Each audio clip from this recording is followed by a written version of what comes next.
بسم اللہ الرحمن الرحیم۔ رسول اللہ صلی اللہ علیہ وآلہ وسلم نے ارشاد فرمایا، ایمان کی کچھ اوپر 70 یا کچھ اوپر 60 شاخیں ہیں، جن میں سب سے بڑھ کر لا الہ الا اللہ کا قول ہے، اور سب سے ادنا تکلیف دہ چیز کو راستہ سے دور کر دینا ہے، اور حیا بھی ایمان کی ایک شاخ ہے۔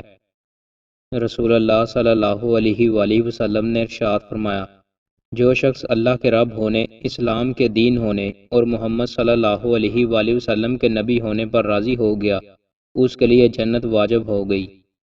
رسول اللہ صلی اللہ علیہ وآلہ وسلم نے ارشاد فرمایا، جنت میں تمہاری ایک کمان کے برابر جگہ یا ایک قدم کے برابر جگہ دنیا اور جو کچھ اس میں ہے اس سے بہتر ہے۔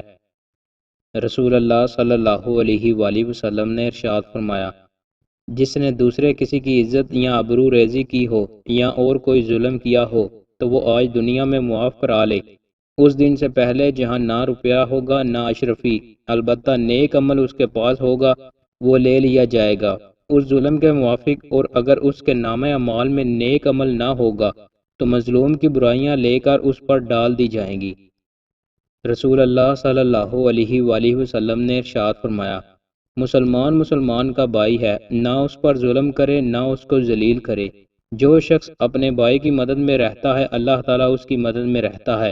جو شخص کسی مسلمان کی مصیبت دور کرے گا اللہ تعالیٰ قیامت کے دن اس کی مصیبت دور کر دے گا۔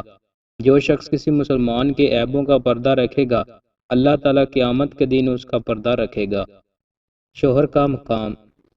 حضرت معاذ بن جبل رضی اللہ تعالیٰ عنہ سے روایت ہے کہ رسول اللہ صلی اللہ علیہ وآلہ وسلم نے ارشاد فرمایا، دنیا میں جب کوئی عورت اپنے شوہر کو ستاتی ہے تو جنت میں موجود اس کی خوبصورتی آنکھوں والی حور بیوی اس کی دنیاوی بیوی سے کہتی ہے، تیرا ستیہ ناس ہو، اس کو مت ستا، یہ تو تیرے پاس چند دن کا مہمان ہے اور جلد ہی تجھ سے جدا ہو کر ہمارے پاس جنت میں آنے والا ہے۔